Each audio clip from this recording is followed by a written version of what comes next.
la naïveté joyeuse et légère de 1981. Changer la vie, on y croyait alors, aujourd'hui c'est plus le soulagement qui prime que la joie. Sentiment de gravité face à la crise de la dette, au chômage, au glissement à droite de la société française. Je fais partie des gens, on y reviendra une autre fois, j'ai pas le temps aujourd'hui, qui s'interrogent d'ailleurs sur cette répétition ad libitum du mantra la France, français, etc., sur tous les tons, par tous les candidats, avec tous les drapeaux sortis, jusqu'à notre parti qui s'y est risqué. C'était une nouveauté, je voudrais qu'on se donne un moment, un jour, pour y revenir. En fait, j'ai envie de vous dire deux choses dans les quelques minutes qui me sont imparties. J'ai envie tout d'abord de vous parler de moi.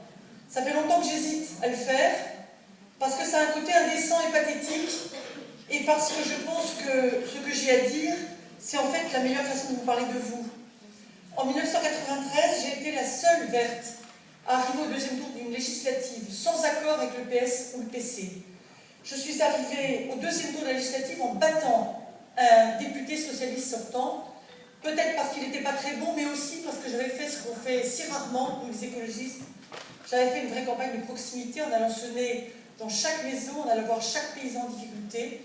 Et je peux vous dire que dans le Jura profond, obtenir le soutien du président de la Chambre d'agriculture, qui était un mec de la FNSEA, en lui parlant du droit de vote des résidents étrangers, en lui parlant de la situation des petits paysans et du cours du cochon au cadran de Plérin et de l'écologie comme solution au problème de l'agriculture, c'était pas gagné. Évidemment, j'ai perdu, mais j'en ai gardé des leçons que je veux transmettre. Il ne suffit pas d'un accord au sommet, il ne suffit pas de déjeuner avec les ponts de la rue de Solferino pour devenir un groupe parlementaire. Ceux qui m'applaudissent doivent le savoir. Si on a gagné quelques années après Montreuil, une ville communiste de 100 000 habitants, avec des gens pour lesquels l'idée même de voter écolo, c'était une vue de l'esprit, c'est aussi en adoptant cette méthode patiente de terrain qui fait qu'on prend chaque électeur là où il est pour l'accompagner, au lieu de lui asséner une non-vérité et de lui expliquer que tant qu'il ne sera pas 100% écolo, qu'il ne mangera pas bio, qu'il n'aura pas totalement compris la mécanique du changement climatique, il ne nous mériterait pas. Franchement, l'écologie populaire, l'écologie urbaine et ville, ça se fait un changement assez radical de notre façon de faire de la politique. Et ce que je vois depuis le début de l'après-midi ici ne m'incite pas à changer d'avis. La deuxième chose que je veux vous dire, c'est que moi j'ai fait partie, j'ai été la première ministre verte de ce parti. Et j'en ai pris plein la gueule. J'en ai pris plein la gueule de la part de gens qui parfois ont changé d'avis, sont aujourd'hui favorables à la participation gouvernementale, et parfois sont convaincus que le fait même de simplement évoquer cette question constitue déjà une trahison qui mériterait la peine capitale. Mais je peux vous dire une chose, c'est que si on cherche des prétextes pour y aller, on en trouve. Si on cherche des prétextes pour ne pas y aller, on en trouve. Si on cherche la liste des motifs qui pourraient justifier qu'on en sort, on en trouve. Mais la situation, c'est pas celle-là. En 97, dissolution de l'Assemblée nationale, la droite avoue qu'elle ne sait pas faire le budget, on arrive au gouvernement d'une façon totalement inattendue. Les écologistes constituent une force neuve, et l'occasion nous a été donnée de gagner par un rapport de force, qui a été un rapport de force dans lequel je me suis souvent senti trop seule, sans vous, l'arrêt de Superphénix, l'arrêt de Phoenix, l'arrêt du canal Rhin-Rhône, l'arrêt de l'EPR du Carnet. On a aussi réussi à éviter une liste incroyable de conneries, de doublement d'autoroute en Lorraine, dans la Vendée, à travers les Alpes, etc. Mais aujourd'hui, la situation n'est pas la même. Si on veut faire une longue liste de conditions préalables pour y aller, on se loupe.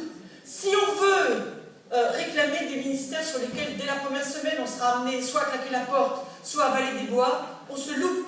Il y a tout un tas de sujets sur lesquels des écologistes malins, légers, chevaux mobiles, capables de passer les gens dans la société, peuvent desserrer des nœuds de contraintes incroyables sur les sujets de santé, de protection des consommateurs, de droits des femmes, des dom-toms, etc., etc. On n'est pas obligé de foncer tête baissée dans le mur en sachant que c'est nous qui allons nous fracasser la tête et pas le mur qui va en être marqué.